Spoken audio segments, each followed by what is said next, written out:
Welcome to our webinar, everyone. We're really excited to have you all here. We've got a wonderful presentation on how to manage your problem residents and going over just a few ways that you can be interacting with them and also trying to prevent these problems from bubbling up and escalating.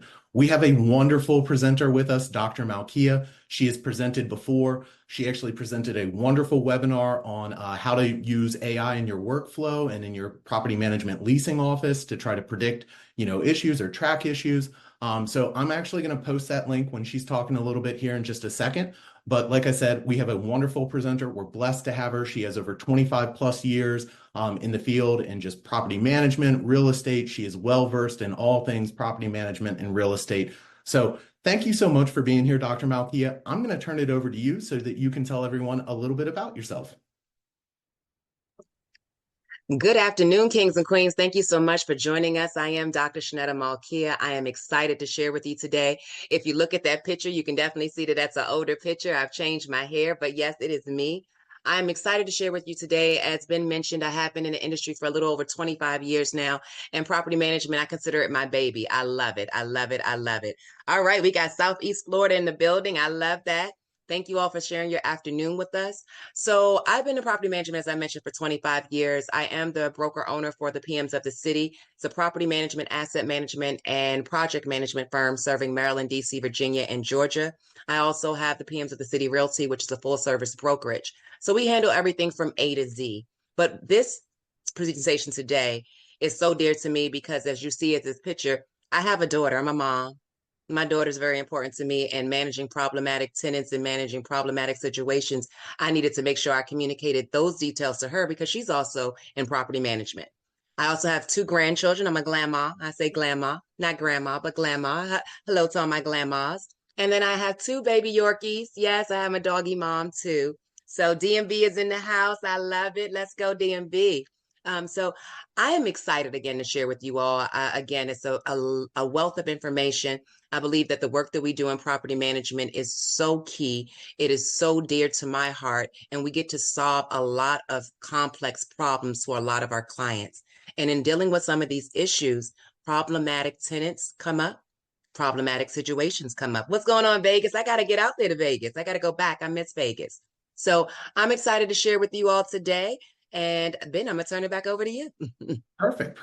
Well, thank you again so much for being here. Like I said, y'all, we're really blessed to have her. She really is an expert. So we got a lot to cover today. So I'm really quick, just going to go over our agenda, make sure we're all on the same page, know what we're talking about today, and then we're going to dive into the meat of it. So what we're going to cover today, some of the stuff and just what we're going to focus on are some practical tips and a couple tools to help you reduce escalations when you're dealing with those problemed residents and those difficult residents. We're also going to go over some tools that'll help you effectively address issues when you're dealing with these residents. And then we're also going to talk about a bit how you can actually support your team members. Their professional careers and their mental health can be affected by these experiences.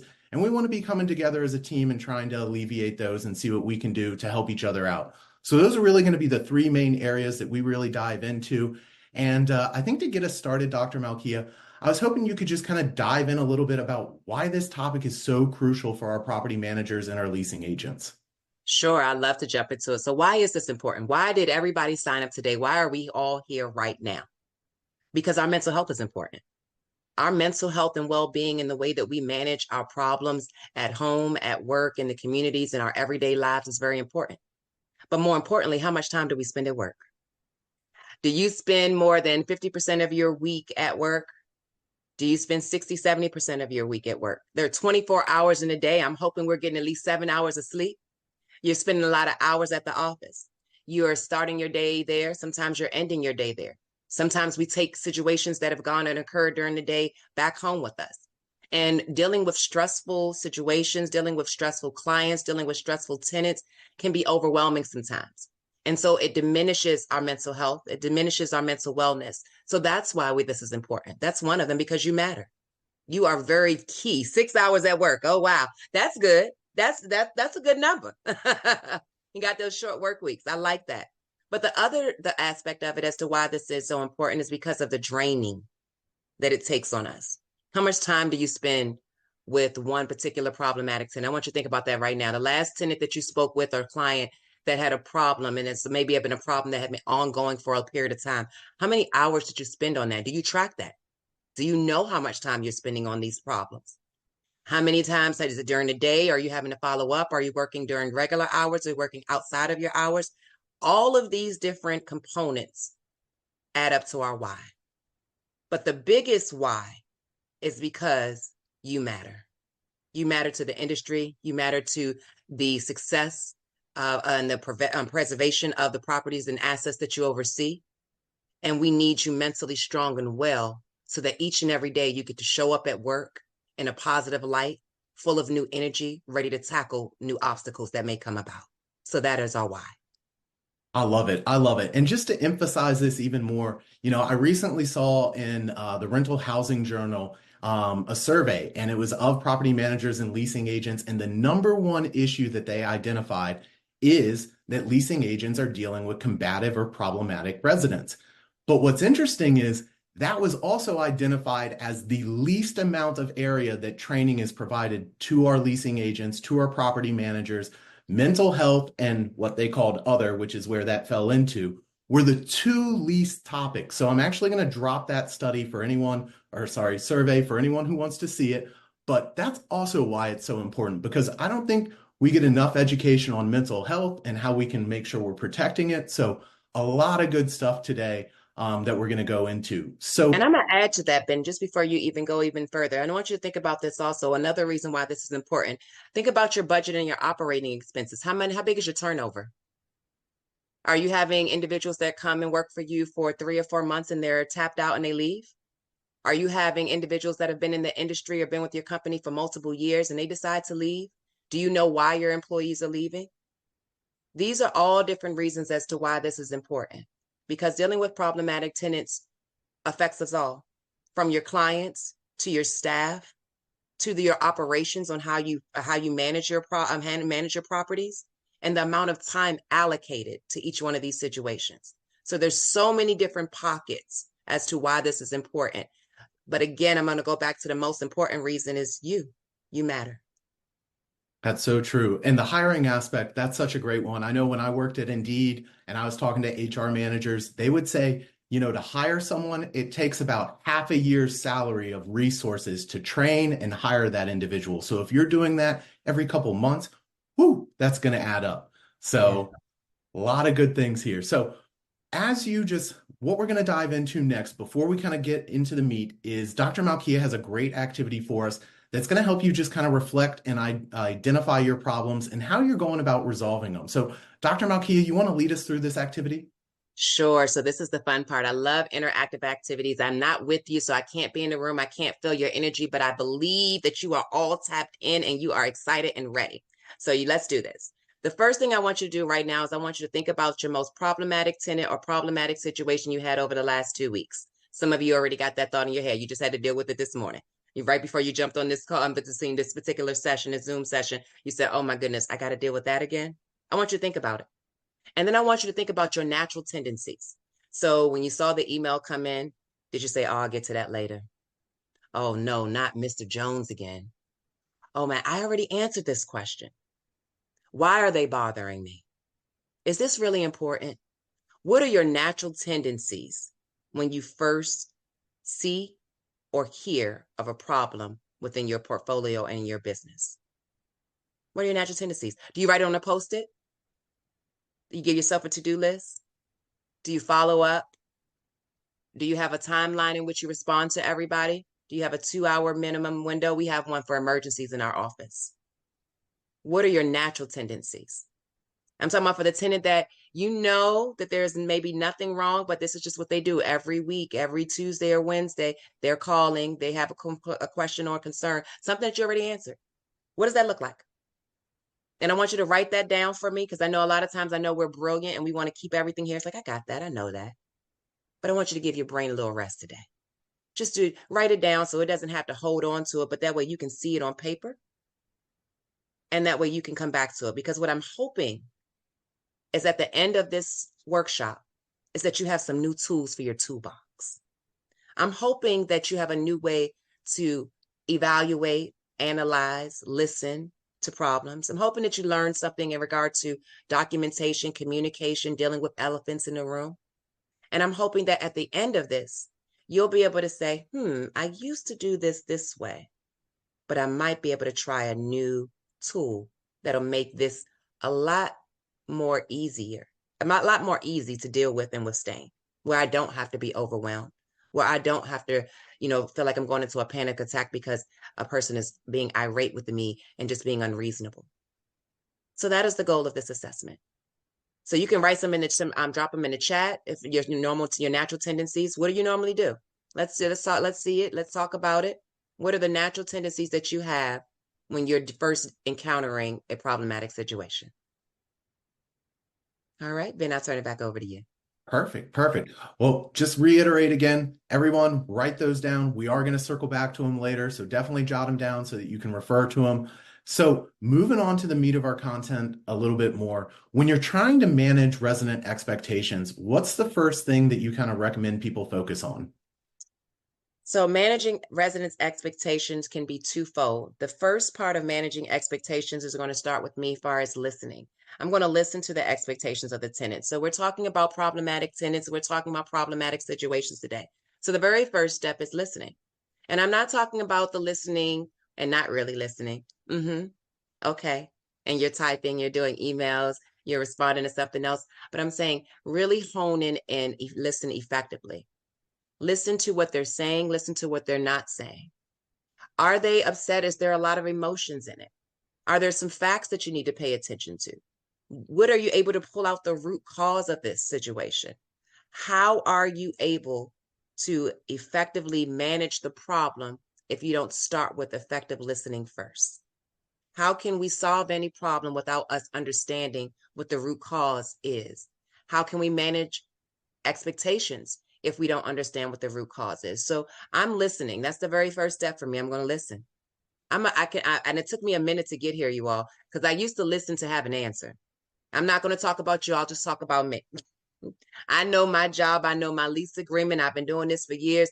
I know the answer already. They're talking and I think I have the answer. And I've been wrong on many of occasions because I didn't effectively listen to get to the detail and the meat of what they need. So I did myself a disservice, and that's why I had to adjust. So now I'll sit there and listen. If it takes a person, I will say that sometimes can be daunting. Some people can speak for 5-10 minutes straight. I'm one of those people. So I give people that same grace. And we just listen. Because if we're able to listen and get to the root of their concern, now we can start analyzing some of the problem and finding out if there was a gap, a loophole. Was there misinformation given? Was there something that was not understood in the information we may have given prior? So listening detail with all of the detail, taking notes, writing it down. What did you understand? And then repeating back what you think that you heard to make sure you're on the same page. That's your first step. Ben, back to you. All right.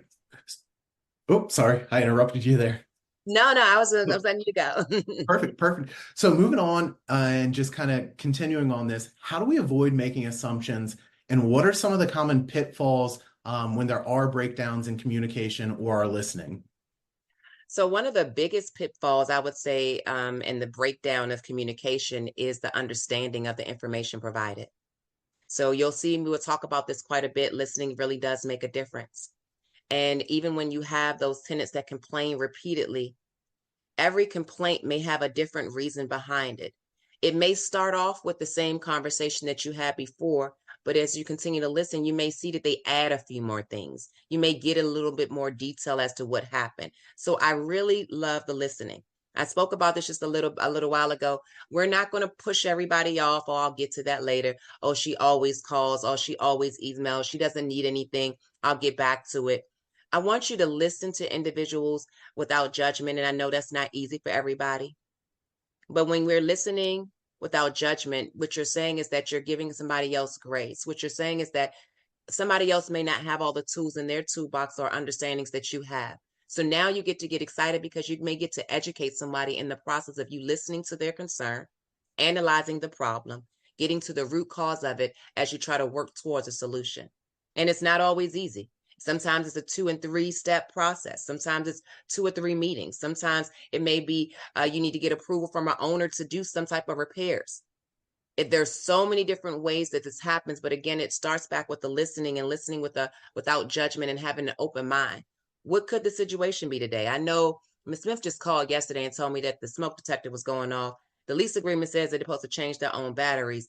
Why is she calling back today when we spoke yesterday about this? These are some of the things I used to say. Until I had to say, okay, Ms. Smith, I remember us speaking yesterday about the smoke detector and we talked about the battery being changed. Did we change the battery? Is something else going on? What's happening today? And notice I'm referencing today. I want to stay in today. What's happening today? I want to understand what's happening now. Well, I did change the battery, Dr. Shenetta, and the things keep beeping. I think it's broke. Okay, Miss Smith, we can send somebody over to take a look at that for you.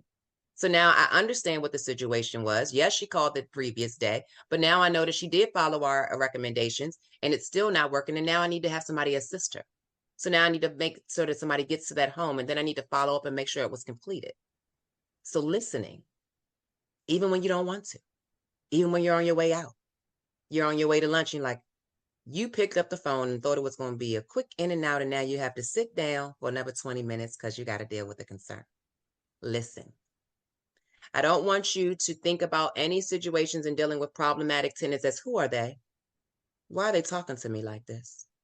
I want you to look at situations as this is a obstacle or a challenge that I get to help somebody overcome, or I get to overcome within myself so that I can see past the emotions, deal with the facts, and get to the resolution. I So love. I just gonna you see this on the screen. I just want to talk about just a pro tip. So in identifying the problem, there could be multiple problems. I just want to say that it could be multiple problems. And I want you to really listen because I want you to be able to write down each one. And I want to make sure you extend the understanding for each one. I've heard you say this.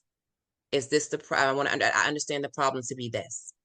If we take these corrective measures or asking them, what type of resolution are you looking for? Because it could be a situation with accounting sometimes where they were overcharged or we double charge them or they don't understand the charges on their account. They don't understand the damages that we said that we would charge them when they signed the lease agreement and they didn't look at it.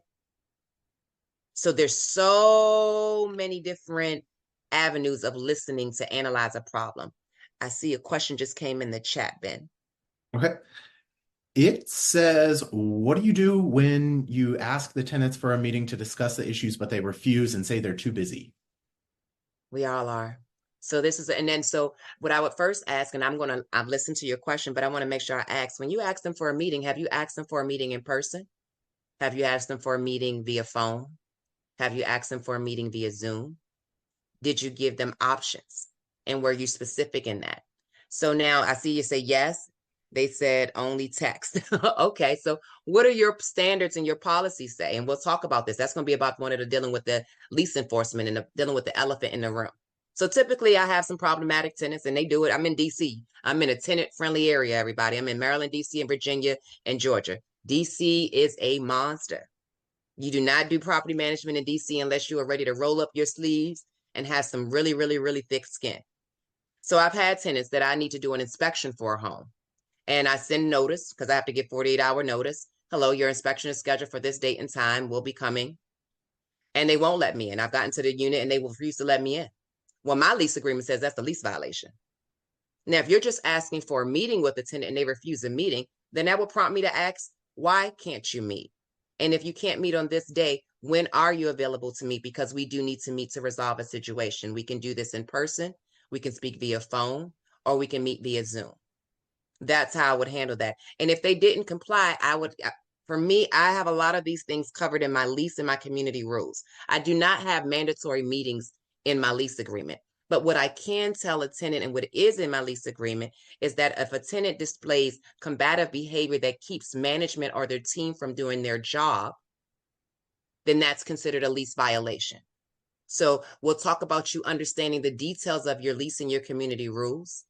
We'll talk a little bit about maybe you need to enhance some of the terms of your lease agreement, make it a little bit more conservative. I have one lease agreement for some clients that is maybe 17 or 18 pages because we also manage multifamily and tax credit communities, we have a more extensive lease. They call it a HUD model lease. Those leases can be up to 60 pages. So make sure the language is in your lease so that you can address those situations. And I'll turn it over to you then. I love it. I love it. A lot of good information there. So this kind of actually takes us a little bit into what we were just talking about, especially with that clause you have on combative residence. But what one tip would you give anyone when they are dealing with a complex or combative situation? Well, the most important thing, and I see that real big at the bottom, never let them see you sweat. Oh my goodness, I've had some conversations where on the inside I was boiling, like, I cannot believe this. Did he just say this to me? Did this just happen? I had a cell phone thrown at me dealing with the property inspection, maybe back in the early 2000s. Managing senior property, had a resident throw a cell phone on me because I was doing an inspection, or throw a cell phone at me because I was doing an inspection, and they were dropping sunflower seeds and candies on the front stoops of this community. And so we were doing inspection, I had to mention to her, and I was like, Miss Ann, we've spoken about the fact that you can't lauder and you can't leave things on the ground right here. It's considered a lease violation. Can you please remove the trash from in front of your home? She said, you don't get to tell me what to do. And she threw a cell phone at me. I asked that senior to be removed from my property. I take emotions out.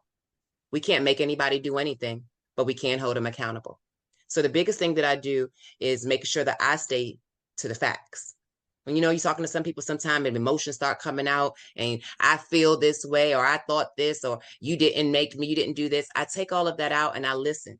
And sometimes I have to listen with a poker face. I've been talking to y'all, I've been smiling, I've been excited. And sometimes when we're dealing with problematic tenants, it's just business. You might just say it's not personal, it's just business. Exactly.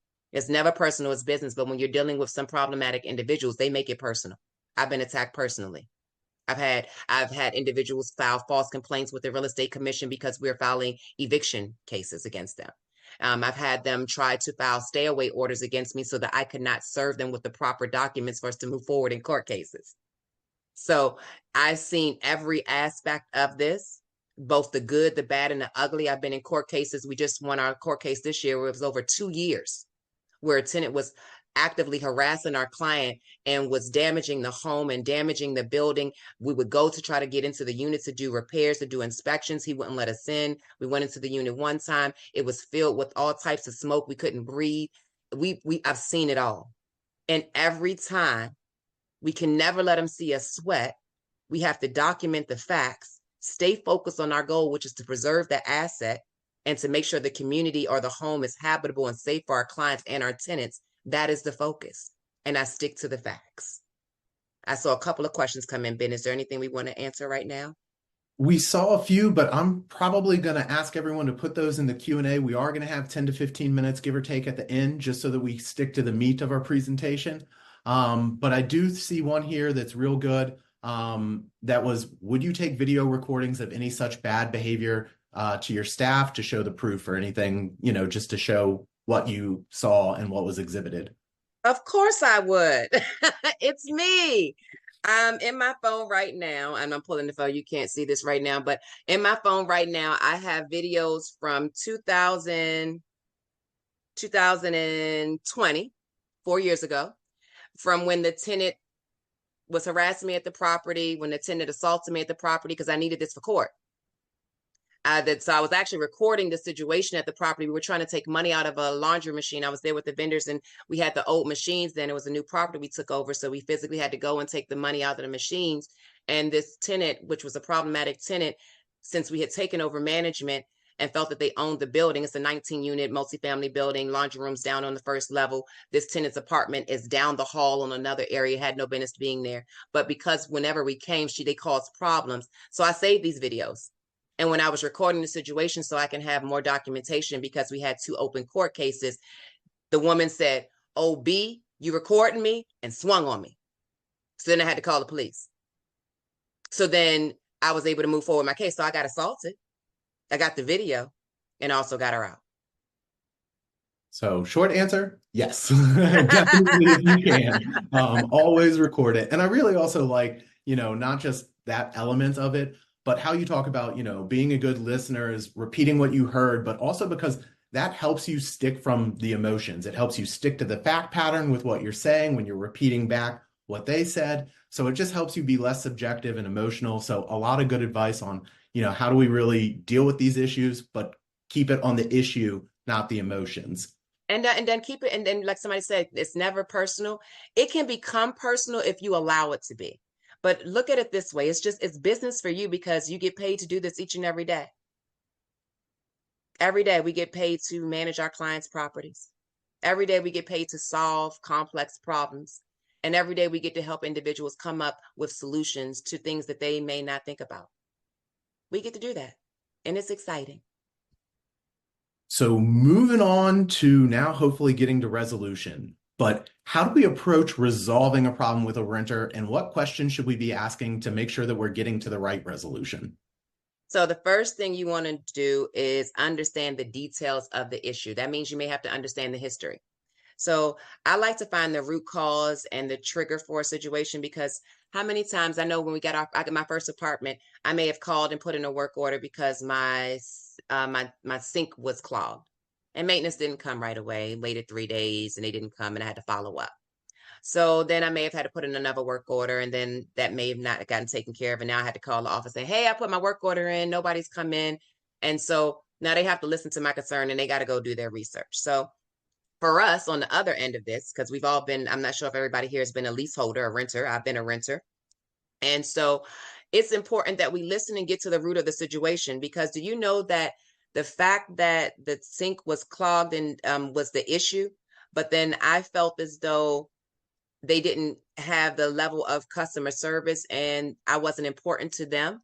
So then that became a new issue. So now I wanted to address the fact that my service request wasn't handled. And I also want to address the fact of the lack of customer service. So getting to the root cause. Today, this may be a problem for a tenant for one reason. Tomorrow, it may be another problem. Is this something that happened in the past that we never resolved, that we forgot to follow up on? Did we drop the ball? What is triggering this event? Is this something that has been ongoing? Is this a problem that was very small initially, and because we didn't address it, it grew big? Is this a reason because we didn't communicate properly the rules and regulations for the community? Have we taken the step and assumed that, oh, they're adults, they understand, they should get it? Have we evaluated this situation to see where we could do better? Where could we do better? So as we're listening, I'm listening to what they're saying verbally. I'm looking at their body language. I also want to make a list of the actions that they've talked to me about. I called you and told you that my light bulb wasn't working on this day. And they may not tell you a day. They may say, I called you last week and told you my light bulb wasn't working. Okay. And I know what my lease says. I know y'all say I'm supposed to change my own light bulb, and I think that that's ridiculous. Okay, that's the second issue. And I want my light bulb fixed. That's what they want. So I'm gonna listen. I'm let them get it out. You ever let anybody just vent? Sometimes people just need to vent, and sometimes they say some things that are just not reasonable. But you just gotta take and let them get it, because they gotta get it out. Let them talk. Let them tell you everything that y'all did wrong, everything you did wrong, how you ruined everything, you didn't follow up. Listen, and listen objectively, because they might be right. I do not come from a world where the tenant is always right, the customer is always right, because that's not the case. We have a lot of scammers. We have a lot of individuals that are professional tenants. And we have people that take advantage of different practices and situations that we have to address and deal with. So we get to the root cause of the situation. We're writing things down. We're doing action items. Okay, so light bulb, is there a reason that you can't reach the light bulb, ma'am? Is this a special light bulb? What seems to be the concern as to why you can't change your light bulb? I need to understand that, right? Because the concern is that she called in the light bulb and we ain't fixing it. And she know what the lease says, but she don't want to do that. Why not? That means you have to be comfortable with asking those questions. That's that elephant in the room. Well, ma'am, is there a reason why you cannot change your light bulb? Sometimes we don't want to ask that because we don't want that response. Well, I just think that you should do it. I understand, ma'am. We have quite a few tenants that we have to service. If there's a specialty light bulb that we need to order for you, if it's something that you cannot do because you have a special light fixture, I can understand that. But our practice and what our lease agreement asks and calls for is all tenants to replace their light bulbs. I would love to make this accommodation for you, but if I make this accommodation for you, then I have to do that for everybody, because we believe in treating everybody fairly and equally. Now, the answer is no. I just didn't say it in a no direct way. But I let them know that we need you to do that. And I've explained to them why. Now that's up to that individual to take that information and decide what they want to do. Do I want to extend a courtesy? I can. Do I want to have to extend a courtesy? If I extend this courtesy right now, am I going to have to extend another courtesy later? I may. If you waive the late fee today because I forgot, I sent it. I meant to hit the button. I sent it.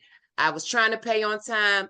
Can you just waive this for me? So in our lease agreement, I have that in our lease agreement. You get one late fee waived, one in a 12-month period. It's in my lease. And I tell them, if I notice a tenant comes in and they pay late 1 month, Mr. Jones, I haven't seen you pay late. You pay late this month. Is everything okay? Asking questions, identifying issues, getting to the root cause of it. Oh, I had a change in my pay. Okay. So when will you be paying, sir? You know, we got to charge a late fee if it's not received by the 5th. I just don't want you to have any surprises. Okay? Okay. They may not be happy, but I told them. And then I'm going to follow up. Thanks, Mr. Jones. Thanks, Mr. Such for the conversation. Just wanted to reiterate and recap what we spoke about today on the phone. So now it's in writing, documentation. Make those lists, listen verbally, see what they're doing, come up with the solutions in which you can resolve then. And if you can't resolve, give yourself time to follow up with the tenant and make sure you follow up. Be an active listener. They're going to say stuff to you that it may not be an issue to them, but that's an issue for you. Yeah, because the sink has been clogged up. And now I also notice there's water on the floor from underneath the toilet, but they didn't talk to you about that, right? But that is the issue that you need to address, right? You need to know more about that. So we're listening to everything. Okay, next slide. I love all that. That's a lot of good information, a lot on how we can be making sure we're really capturing what they're doing. So a lot of good tidbits for everyone to take away there as they're having those conversations and having to ask those tough questions. So on the flip side now, what can we be doing to be proactive to try to prevent these issues or conflicts before they even occur? Education. We're going to talk about some things on this slide, but I'm going to talk to you about some things that are not on this slide. So tune in and tap in. So the first thing is education. Do you realize how much education you're giving individuals when they come and move into your properties or your communities? A lot. I know a lot of times we deal with a lot of adults and we think that as adults, we got everything. We know how to read a lease. We've read everything. But how many times do you send out a lease agreement in DocuSign or Dropbox or whatever the other ones sign, and you send and say, here's your lease agreement, sign your documents. And they sign them and they come back to you and you put them in the file and you feel like you're done. Do we have, when we're doing the move-in inspections and we're meeting with individuals, are we still meeting with people in person? Are we still doing either a Zoom meeting before they move in? Are we still meeting them at the properties? Are you still using virtual assistants and depending everything on the virtual assistant? Are you still having that human connection? Do you verify that they understand the terms of their lease agreement? Your rent is due on the 1st. It's considered late after the 5th. Payments are made this way. We share a lot of information with our clients and our tenants, even down to our management agreement, making sure our clients understand how they have to reimburse their accounts, how they have to maintain proper insurances, how they have to maintain the capital and maintain their properties. We get to educate so many individuals, regardless of how long they've been renting a house, because they may move from one area to another area and the rules are different. Late fee, the day in which rent is considered late is going to be different from county to county. DC, they have it to the 5th. Prince George's County in Maryland, they have to the 5th. Montgomery County, they have until the 10th.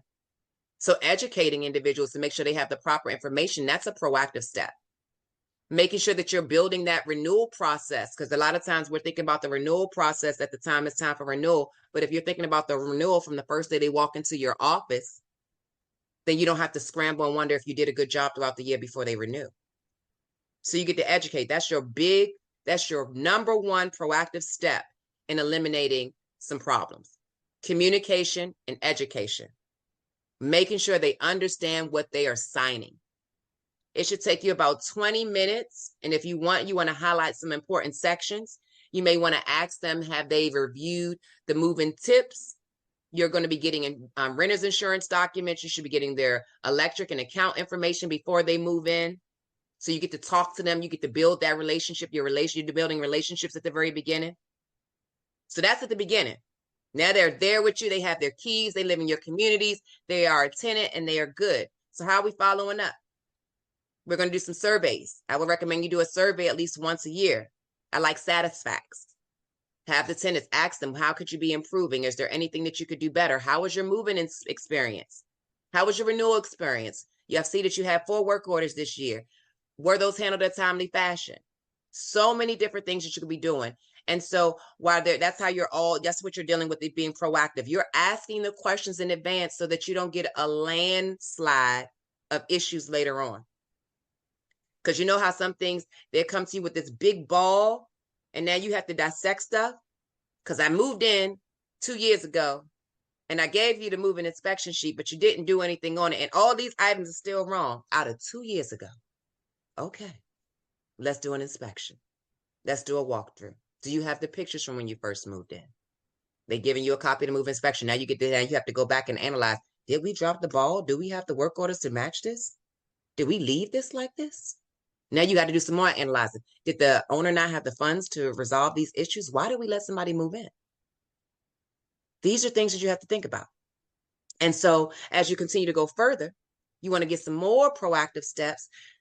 Create a community suggestion box. Set up an email account in which they can email questions or email feedback to, and check that email in that box, please. Don't sit it there and not touch it. Y'all haven't looked at the box in 6 months. Don't know what nobody's talking about. That's not effective. The second tip in being proactive is to remember that even repeat offenders should be heard. Because a lot of times you have deaf ears, just like the little boy that cried wolf. Every time it said the wolf was there, and there was no wolf there. Until the last time the wolf was there and nobody believed him. Think about that when you think about your repeat offenders. They call and say it's a problem and it's no problem. You go, you check, you spend time, it's no problem. You go, you check, you spend time, it's no problem. But they got the right to be heard. And I spoke about this a little bit earlier. This is just a reminder. Let the residents talk about why they're upset. You may not agree. You may not want to hear it, but let them talk about it because you can get a lot of information out of them while they're talking, especially when the person is upset. They will tell you everything. You'll find out the root cause. It could be something that's going on with work. And this is not even, and they'll tell you everything that's going on. Like, this is not even the problem, but this is the real problem. And I'm sorry that I'm unloading all of this on you. So you're like a therapist. We're moms, we're dads, we're therapists, we're maintenance professionals, we're property managers, we're real estate agents, we're brokers, we're a little bit of everything to everybody. We're consultants. We're here for them. So let them talk. And then you take all your notes and see what you can do that's within your means. Next slide. I love it. I love it. I love how you also broke it down into 2 parts too. The onboarding experience, what we're doing on in that process, and then how we keep those, relationships building and continue to cultivate it with them, build the rapport, but also that the lease renewal doesn't start when we're providing notice of, hey, you got to let us know. The lease renewal starts at the beginning, and as we build that relationship, it leads that process to being smoother. So I think that's a really great way to look at just kind of the 2 different elements there and how they help reduce, vacancies and churn and things like that. So and stress. yes. If you follow these steps, then you feel good. You can alleviate yourself a lot of stress by making sure that you have these conversations, by making sure individuals understand, by making sure you verify your understanding of situations. It can alleviate a lot of stress because some stressful situations, I consider them, they start as holes, and then they grow into these mountains because we just keep brushing stuff under the little hole. So let's just face it head on. That's so true. So I know we talked about it a little bit throughout some of the other slides, but what's the process we should be using when we're trying to resolve conflict? The first thing I want you to do is what? Listen. I want you to listen to the problem. I want you to identify that problem. Then I want you to analyze it before you get to the solution. I don't want you to go from problem to solution. I want you to analyze the problem. It may not take you long. Sometimes it's quick. Okay, the resident called in. They said we hadn't been there in a week and they put a work order in. That's an easy fix. Call the maintenance guy, send him over there, tell him to get there within the next hour or so. If he can't do it today, apologize to the tenant, schedule a time. Is this a convenient time for you? We would like to come tomorrow between this time. If you don't have any problems with this date and time, thank you, please confirm. Now that's an easy fix. Some situations you may have to do some analyzing. You have to figure out what happened. So A situation like that would be a resident that said that we took over a property where the accounting was off for the residents. So the resident said that they paid certain rent monies that we did not see on their account. So that took some analysis. I had to analyze that. I need to look and ask them, okay, I need a copy of your payments that you made that are missing from your account. I had to then go into the ledger to find those because it was a new property we're taking over. We're doing an audit. So we're doing an audit before we take over this. And then I had to speak to the manager to find out, is it possible that the payments could have been applied anywhere else? And they had to really track these payments down. Now, for that situation, it took us about 3 days. But then they had to transfer the money because they found that because they didn't put the name on there, it was posted to another account. So another person was sitting with a credit while this person was sitting delinquent, analyzing. And the solution was to say, we apologize. We have found the funds. They have been appropriately appropriated to your account. All late fees have been removed, and we extend our apologies. Now, did we go a step further with that? Because yes, we did. We sent apology flowers, something small, but we did that. But you have to analyze. Do you know what they're saying the problem is? When you're analyzing it, did you say you were going to do something you didn't do? Was the resident responsible for doing a certain portion before you could do your part, and which is that why you couldn't follow through? What is the resident expecting of you in the follow-up? Did you write it down? Did you put it on your calendar? Did you communicate? Did you make sure that you both understand the commitment that you're making to this resolution? Because it's not just your part or just the resident's part, but it's a community of working together to make sure that you get to the resolution, because we need the residents' cooperation to resolve some problems, and you need your dedication to resolve the problem. So if there's a situation where you can't come up with the answer right then and there, give yourself time to get back to them. So ask them, can you follow up with them in 48 hours? If you cannot follow up in 48 hours, don't say 48 hours. It's 72 hours, say 72.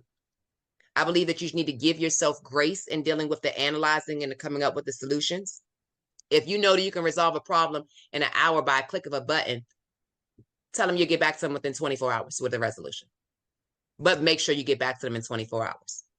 If you know that you need a day, give yourself an additional day, 48 hours, because every day we walk into the office, we don't know what we're walking into, right? So give yourself a lot of grace to give yourself the room to do some other things, but identify the problem. And if you can do it right then and there, please do it. Don't delay. There's no reason to delay in the work that we can do and get it off of our plates and make sure the individuals are satisfied. Make sure you follow through. Make sure you do whatever you say you're going to do. Listen to the problem. Analyze the steps. Is there something that happened in-house? Did we drop the ball in-house? Did somebody not communicate? Because sometimes they say, oh, can you call this person? They sent the email, but they don't give you the details. That's amongst our coworkers and our teams in our in-house. So we got to communicate to everybody. Are you sending problematic tenants and all the problems to one person? Oh, just give it to Jenny. Sorry if there's a Jenny here. Jenny, I hope you don't get no more problematic tenants. But just give it to Jenny. Or are you just brushing to the side? Oh, I don't want to deal with that. Owners, where my brokers at? My owners, where my CEOs at? Make sure you support your team members, because they're on the front line. And while they're handling the calls each and every day, they have to decompress that. They need to make sure that they are taking a good 10 to 15 minutes to decompress from any situation. If you're dealing with any harmful situation, any stressful situation, when that call is done, when that meeting is done, please excuse yourself and step away for 10 to 15 minutes. Take a breathing exercise. So a big breathing exercise that I utilize is I inhale for 7, I hold it for 4, and I breathe out. And I'll do that until my body is back at calm. Because sometimes when you're dealing with problematic tenants or stressful situations, you can feel it in your body. Your body gets tense. For me, I can start feeling my body get heated. I get hot. Got a little bit of West Indian in me. So I get warm. So, and I also recognize that I don't have to respond to everything right then and there. Sometimes when an email comes in, and if you've been going back and forth and you're emailing someone and you send an email to answer their question and they send you an email back, and then you send them another email back and they send you another email back, pause. If it's more than 3 emails, pause. It's a disconnect. Somebody's battling. So we're going to pause. We're going to wait at least an hour. And we're going to pick up the phone and call that tenant or person. Because emails, if everybody's emailing back and forth, say, I noticed we were going back and forth in the emails and I thought it might be easier for us to have a phone conversation. Is this a good time? Or you can send back to the email, say, I recognize the concern. Is it possible that we can speak live so that we can address this in more detail? And that gives you the opportunity now to listen again and to take the detailed notes, because sometimes you read an email and you're like, oh, that was curt, that was short, but that it didn't even have that meaning at all. So I want you to think about that. And then I want you to do one of the things that you need to make sure you're doing for you. I want you to give yourself a pat on the back because you're still here. I'm going to give myself one now. Y'all can all give yourselves a pat on the back and give yourself a hug, because I know y'all dealt with some tough situations. I know you have.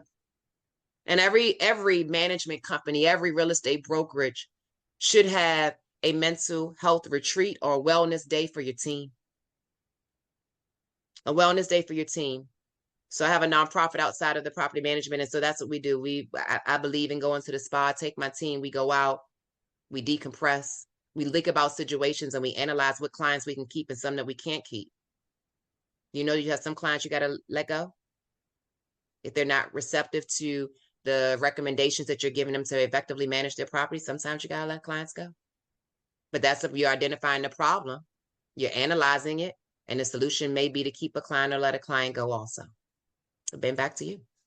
A lot of good stuff there on the process. I love it all. So we're going to shift gears a little bit here and wrap up our webinar with this last section that goes over how we can communicate and document items with our residents. So what should we be doing to protect ourselves and manage our clients and residents? Document everything. Document everything. Document. Take a picture, write it down, record it. I don't care what you do. Document it and then save it. I want everybody to make sure that you do have a cloud-based storage system, whether you're using Dropbox. I like Sync because it's encrypted. So that's why I utilize Sync. I love an encrypted area. So I want to make sure that you have that. I want you to make sure that you understand that sometimes simply saying yes or no is perfect. Unfortunately, we're not going to be able to do that. Yes, sir, we can do that. And it can be as simple as that. Sometimes you may have to ask some more details. I want you to make sure, again, you're listening to the inquiry or the problem so you can identify it. I want you to think about what you're facing when you're talking to a resident and they're silent and they're just looking at you. Like some of y'all looking at this computer right now. You're just looking at you. And sometimes you're like, I don't know if they're accepting what I'm saying. I don't know if they receive what I'm saying. I don't know if they hear what I'm saying. That sometimes is passive listening, where they're just decompressing. They're taking it all in, especially if it's their first time dealing with you. If they've heard this song and dance before, or nobody has spoken to them, they might just sit there and look at you and want to see what you're going to say. I told you I had this problem. You read my problem. What is the solution? But you got to be comfortable, and sometimes sitting in situations where individuals are quiet. So you may speak, you may go over some details, and they give you nothing.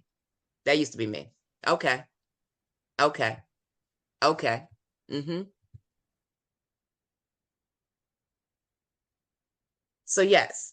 See how quiet that was for that brief second? Was that okay? Y'all all right? That's what you got to deal with when you're dealing with your residents. Sometimes some very odd, awkward, silent moments when people are trying to say, I don't know. I don't want to accept this. Yes, no. But I want you to think about this. Under promise and over deliver. This phrase will save you on many other days. If you listen, you identify, you analyze, and you think about the solutions, and you under promise and you over deliver, which is that grace I talked to you about, giving yourself, you could do it today. That's the under promise. I can have that done for you tomorrow, knowing you can get it done today. And then you get it done today, and now they're surprised. It is easy. It's an easy win for you. If you have a problematic tenant that you have dropped the ball and you haven't done some things and you didn't communicate, or you said you were going to do something and then you forgot, because we have a million things and we're using the string around our fingers, or we're using Post-its all over your computer to follow up on stuff. Get rid of that stuff. Write it down. Give yourself a specific plan to when it's the goal to have it done, a smart plan, and stick to it and get it done. Remember, what you communicate, they're going to hold you to. Whatever you say you're going to do it.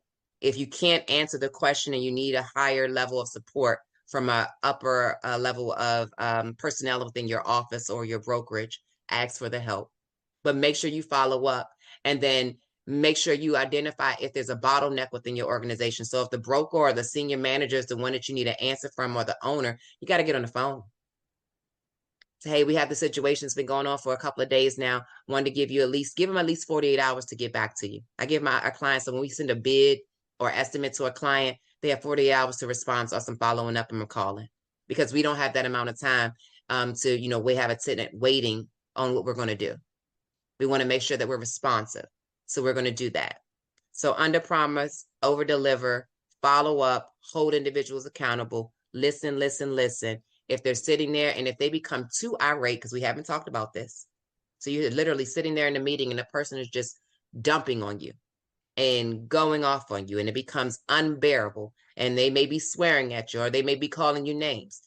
You excuse yourself from the meeting and you say it like this: Dear Mr. Blue, I understand that you have some concerns. The way that we're communicating is not going to be effective. I want to listen to you and I want to help you, but I can't have you speak to me in this tone. I would like to continue the meeting, but we can also reschedule the meeting if you need time to come back when we both can hear one another.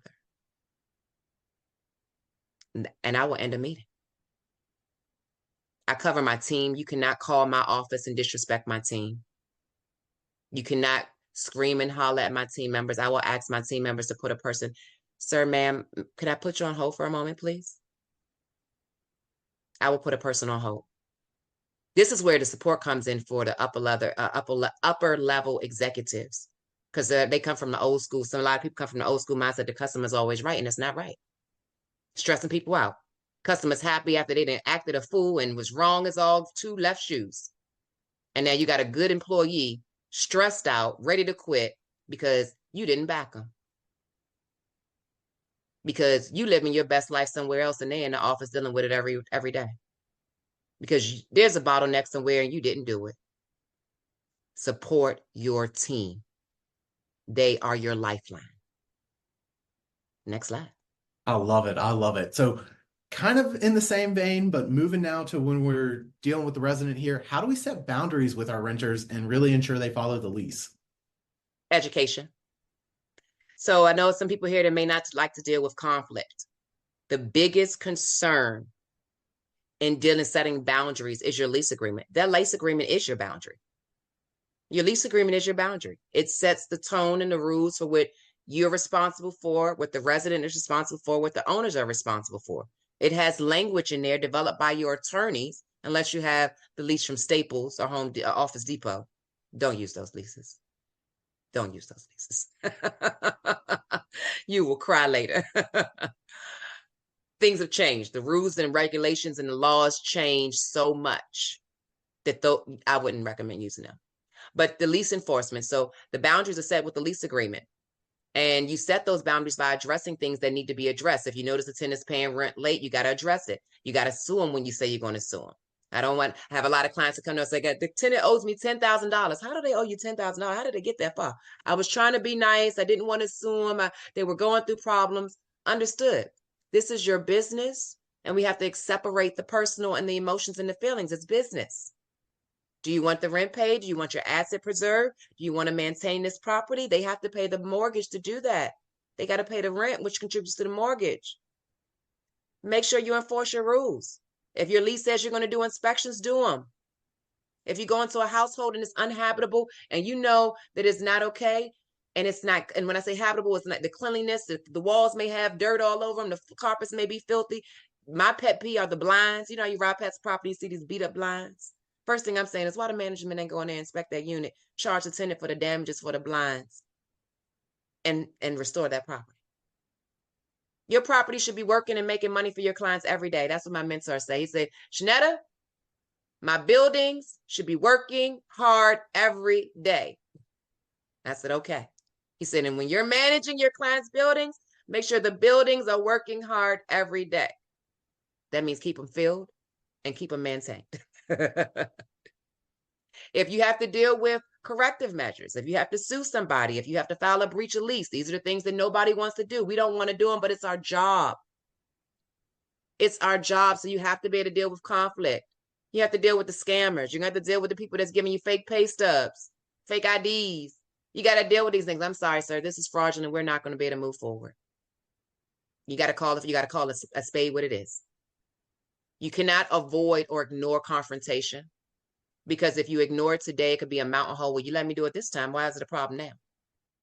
And when you go to court, you're going to need every bit of documentation. That's what I'm telling you. Document everything, pictures, videos. When I had that 2-year court case, I had to show them in court when the Senate was filing saying that they had repairs that we hadn't made. I had to show them videos of me standing at a door, knocking at a door, saying, I'm here from the inspection that we sent notice about. I had to show them that. That's the only way we won our case. That's why I had this stuff in my phone for 4 years ago. And the reason I hold things in my phone for 7 years is because that's typically the record keeping period in which you have to hold things. So if somebody say, I didn't do that, yes, you did. It's right here. And it's in sync. So no matter where I'm at in the world, I can reach it and get it to the people that need to have it. Document, document, document. The boundaries are covered in your lease agreement. And if you stick to the lease agreement, you will maintain your clear boundaries. Next slide. I love it. I love it. And like we always say, if it's not in writing, it doesn't exist. So we got to document, y'all. That shouldn't be a shock to all of us, but get it in writing. And we got one more slide here before we get into Q&A and next steps. I know we're pushing up on the hour. If anyone needs to leave, we are recording it. We will send it out. Just want to let y'all know that. But what should we be focused on when we're trying to get a solution? The facts. So your solution based, the things that you want to do are dealing with the facts. What's the solution? Is the solution making a repair? Is the solution suing an individual, taking them to court? Is the solution having a conversation with them? Is the solution making changes within your policies and operations in your office? What type of solution is needed for the problem that you're facing? These could be if it's dealing with lease enforcement, it could be a failure to pay rent. It could be an eviction notice, a failure to pay rent notice, a breach of lease notice. What are some of the solutions that can come out from the problem? If it's a maintenance problem, to fix it. If it's a lease enforcement problem, enforce the lease. Because when you call and say, if you have, like we deal with a lot of housing residents that have vouchers. So when we call DCHA to tell them, they say enforce your lease. I say, well, you enforce yours. My lease agreement says this. Your contract with the tenant says this. This is a joint effort. So I need an inspector. I need the housing authority to hold these individuals accountable as we're holding them accountable. And then I want you to remember that sometimes your clients, that some problems go on because it's a financial restraint in which somebody can't make a move on it. So some solutions, long-term solutions, may include capital repairs. It may include lawsuits. Be honest with your clients. In DC, it takes about 6 or 7 months before you can even get a court date. I have to break that down to my clients and I have to tell them, this is what it's going to cost you for us to go to court. This is the process. I have to send them a 30-day notice of intent to sue. That's going to cost you this. Then I have to serve them and sue them. That's going to cost you that. Then I got to take them to trial for the initial hearing. That's going to cost you. And depending on how that goes, it can go down a rabbit hole. So education, the biggest thing in dealing with solution is being realistic and being transparent and addressing the elephant in the room, that this may cost your client or cost you some money to deal with, but it could save you later on. Imagine you have a pinhole pipe you got a leak in in a small area, and you keep putting tape and you keep doing repairs to that one pinhole until the point the whole pipe busts. Then you got to replace the pipe and the walls, opposed to dealing with it initially. Those are some of the things I want you to think about. Every problem is going to have a different solution, but your solution should be based on the facts and the longevity of the client and or tenant. Love it. And that's Love it. Yes. So y'all heard it. That's the process, how we're approaching solutions, what we're doing to get the right solution. So before we head into Q&A, Dr. Malkia, what are a few next steps? I know we told people we were going to circle back on that list from the beginning, but let's get a few next steps to keep the momentum going. All right. So remember that list that we started talking about in the very beginning? What were your natural tendencies? What are your tendencies now? Did you hear something today that gives you something else that you can add to what you're doing, that you can put into your toolbox? What are you going to do now? So I want you to look at that initial list of all your natural tendencies. And then I want you to think about some of the things you may have heard today. I'm like, oh, I like that. I didn't like that. I already do that. That didn't work. I want you to think about all of that, and I want you to write these down and just identify at least one thing that you learned that you can add to your toolbox that'll make it very different. I want you to do that. And I also want you to think about what problem you have on your plate right now. Everybody has something they need to deal with. I know I do. When I jump off this webinar, I got to go deal with 2 problems that came in this morning. But I said I wasn't going to deal with them until after this, specifically so I can stay in a very, very normal state, because problems have you go in a different whirlwind. So I want you to do that. And I want you to also do this. We talked about what your current problems are. What have you been putting off? What have you been putting off? What is the conversation that you need to have? What is the elephant in the room you need to address? I want you to address that. And I want you to do me a favor. I want you to do it by this Friday. I I like love specific. deadlines. I want you to be specific. I want you to get with at least one. I'm going to resolve one of my problems today. I'm going to promise you that. I need you to resolve one of your problems by Friday. Can you do that? And then I want you to give yourself, all owners, brokers, HR professionals, tell them I said it. Y'all need a mental health day. So if you have not had one, the year is halfway over.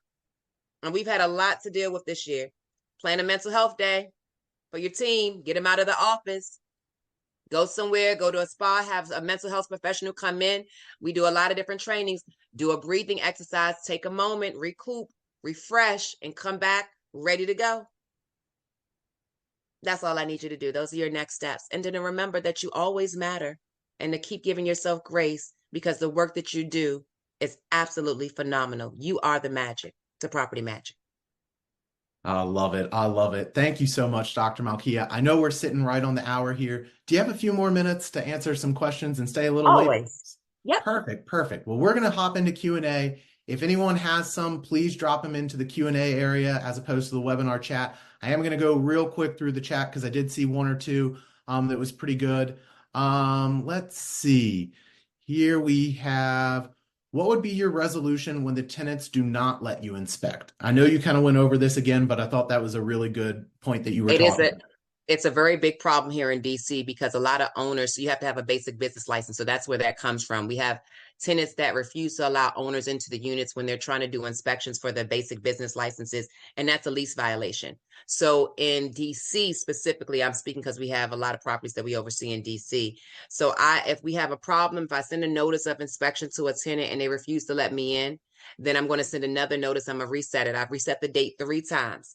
After the 3rd time, I asked our attorneys to develop a notice to cure quit, which identifies the section of the lease agreement that says that they will not stop management from doing their job. We give them 30 days to comply and allow us to gain entry into the unit. If not, then I'm going to file a lawsuit against them. Am I going to get judgment to put them out because of them not letting me in? I don't know. Am I setting the tone so that they know that they do not run my property and my management firm? Yes, I am. I love it. This kind of dovetails on that, but in a different element. And it just says, what do you do with lease violations? Do you fine them? Do you terminate them? Is it the same process that you kind of outlined right there? So for lease violations, it depends on the seriousness of the lease violation. If it's something that's going to be health and safety, then I'm going to move forward. If it's a lease violation because they paid the rent late over a certain period of time, I may decide in Maryland not to renew the lease. In DC, I can't do that. So certainly depends on the lease violation. If it's about the blinds, I'm just going to charge them for the blinds and change the blinds, and they're going to have damages on their account. When they move out, I'll get it from their security deposit. You may not get the damages while they're there, but you're going to put it on there. You're going to send it to them. You're going to let them know. So everyone is going to be different. So you evaluate them based on the terms of your lease. What does your lease say that you're going to do if they violate it? And that's what I would ask you to go to. Yeah, refer to that. That makes sense. This is a kind of little different question here, but if a tenant is constantly asking for your vendor's contact information, do you share that sometimes? No. Okay. Never, This one never. dovetails. I never give the vendor. I never give the tenant the vendor's contact information. For our single family homes and condos, we have a software. We use Property Mail for our service requests, where the tenant puts in the work order, we assign it to the vendor, it's scheduled with the vendor. So they have the vendor's phone number when they're scheduling that. Outside of that, no, because the vendor is not to talk to my tenants other than to schedule the time. Any information about the work order, the service request comes to me as the management, and they do not discuss details with my tenants. Perfect, perfect. In terms of this kind of goes back to your renewal, and I imagine the answer is kind of like it depends, but do you have to offer a renewal? And if so, how much time do you typically have to give prior to a lease ending? That's going to be based on your state and your county. So remember, I'm working in Maryland, DC, Virginia, and Georgia. I'm working in 4 different states. DC says I have to give a 90-day notice of 90-day notice of renewal.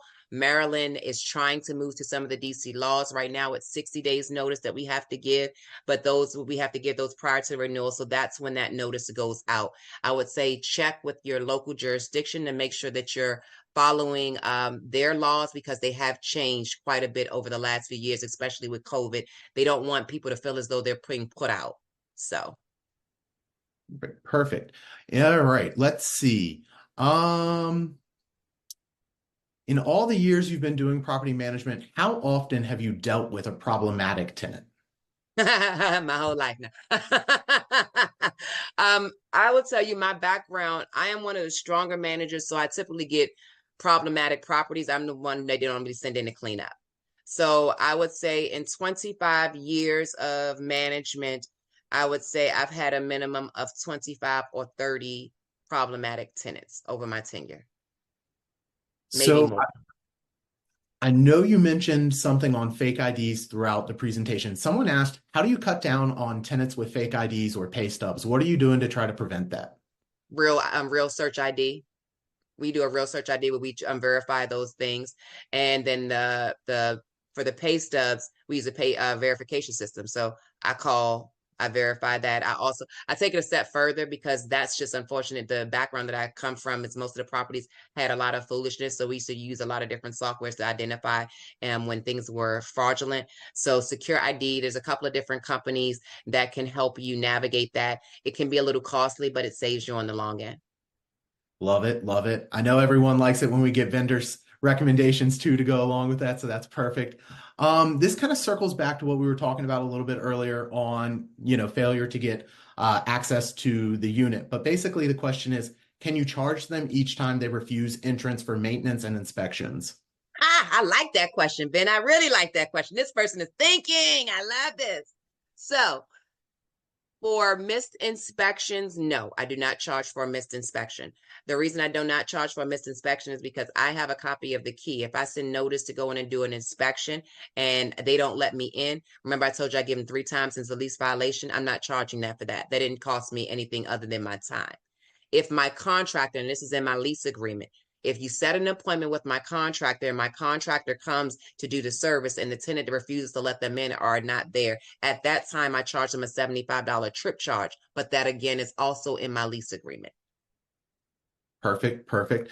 I got three more questions that we're going to field here, and then we're going to wrap up here. I see three that are really good, but I've got one here that basically says the tenants are correcting issues without the property manager's knowledge. They're sending the receipts for them to cover it. I went to the property to meet the gardener. I let them know they're not maintaining the yard. When I went to the property, I smelled illegal drug smells. And how do I kind of deal with all of this when there's a few things going on there between fixing things themselves, clearly maybe using some illegal drugs, things of that nature? How do you deal with it?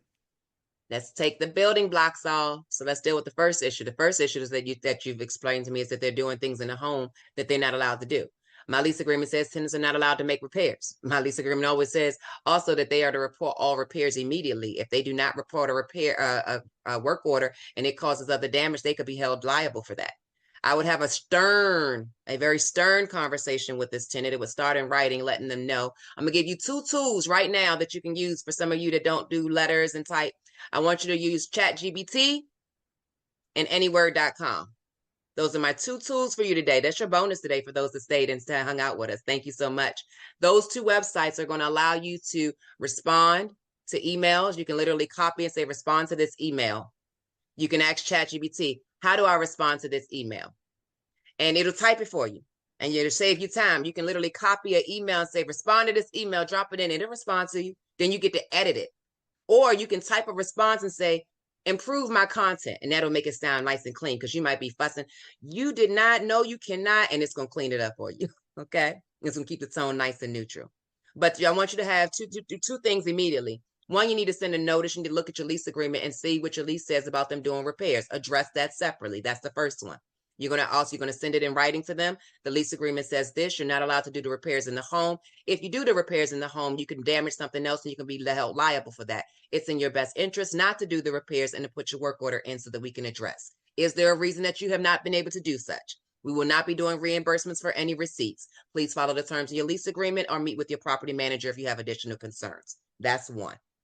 Okay. Now you said there was some other stuff going on. You said it's about you smell the illegal drugs in the unit. Okay. What's your lease say about that? In DC, I can give somebody it's okay. It's legal in DC, but it's still a federal law that you cannot use marijuana. So what does your lease agreement say about that? If you have evidence of it, I would record when you go and do an inspection. I would record and have it, and I would give them a warning. This is our first time coming to the property. We noticed there was illegal substance, says that it may have been used at the property. Please be informed that your lease agreement says no illegal substances are used on our property. If we come back and we find that this is a problem again, it may have to issue a notice to vacate. You got to be Love it. very honest with it. Very honest with it. It was three things, right, Ben? No, those were the two main things there. Okay. I want to make So sure I got them. Okay. real So quick, could that's you that. recap those platforms? We got a few questions that's asking what the platforms were on the ID question, but also what you just said for helping to write those things. So anyword.com, it's going to be your AI platform right there, anyword.com. And then you're also going to use ChatGPT. Okay, so those are going to be your ones that you're going to be able to utilize for you to write your letters. And then to verify identities, hold on one second.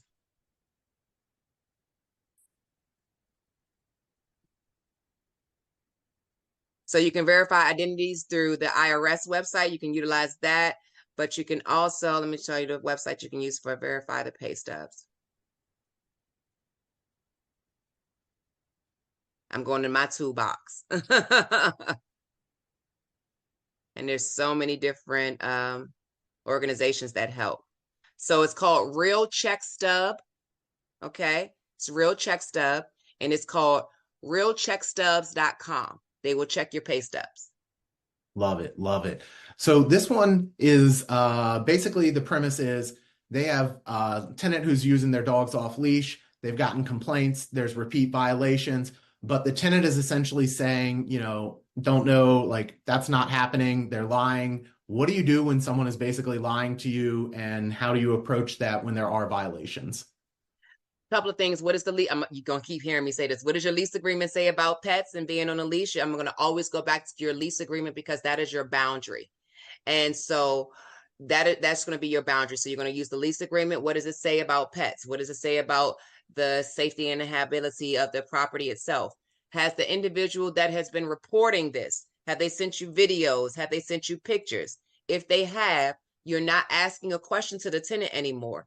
It has been found that your dog is off the leash and causing the number of problems. Here is a picture of your dog. Here is a video of your dog. Do not reveal the source of the information. Let them know that they are in violation of their lease. If this happens one more time because you're putting the safety of other individuals at threat, then please be advised that we will take legal action. I love it. I love it. I love it. All right, last one here, and then we're going to let everyone go. I know we've gone really, really long compared to what we sometimes do here. So I definitely appreciate all the great questions. But basically, the question was, I took over a new management of a property. There are holdover tenants, and they have non-payments, and they're trying to do eviction, but they did research and found out that they've been squatters for over a year. How do they kind of approach that and try to start addressing that issue and problematic tenant? So the first step is I would need to know what state you're in to find out if you have squatter rights.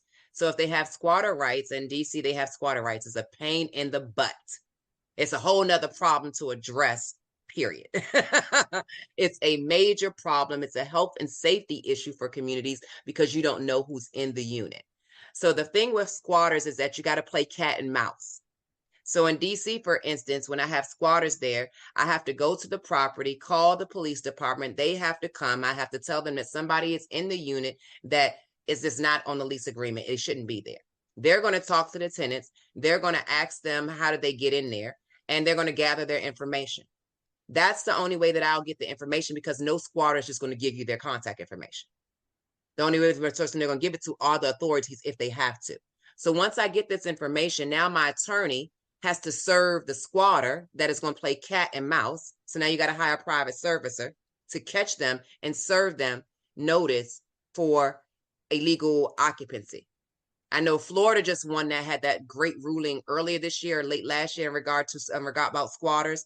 I swear, I wish, look at this Florida legislation and look at the squatters rules, and then talk to your council members in your area. I know that's something that we're going to be working on, is trying to get that, because it is a big problem. It's not anything easy to deal with. It can be going on there for some time, but it sounds as though if you've been trying to evict those tenants, you have their contact information. So now it doesn't matter if they're squatters or not. If you have their information, you treat them as a regular tenant, because they are in the home and it's regular business. They've squatted in the home, that's one. They have not paid rent, that's two. And they're causing problems, that's three. They have no written document. And so you should be able to move forward in your court case, but your attorney is going to tell you the best way to attack that based on your area. I love it. I love it. That's a lot of actionable advice there and steps on what we need to do. So, find your state out and then start looking at those steps and start taking them. So, well, Dr. Malkia, you have been so generous with your time. I really appreciate you sticking an extra 15 plus minutes with us. Thank you so much for answering all these questions. Thank you for all the great content. And we really appreciate you being here. Thank you so much. It has been a pleasure. Listen, I noticed some more questions that are coming in the chat. You all see my email address on your screen. Please feel free to email or call. If you email, you will get a link in which you can schedule a time if you need to have any one-on-one consultations, or you just need to talk about some things. We are here for you anytime Rental Beats comes about. If you're not utilizing the Rental Beats software, make sure you use it. Make sure you share with your friends how amazing they are with the presentations that they bring you all, because you add to the success of so many other professionals, and everybody voice counts. So please email me, call. Thank you, Rental Beast. Thank you, Ben. Thank you, Daniel. They are amazing. Don't they bring you some amazing content? I just love them. So We owe it all to the great presenters. So thank you so much, Dr. Malkia. We definitely appreciate it. And we look forward to hopefully having you back soon again. awesome. I'm always So, ready. all right, y'all. Have a great afternoon. Thank y'all. Bye.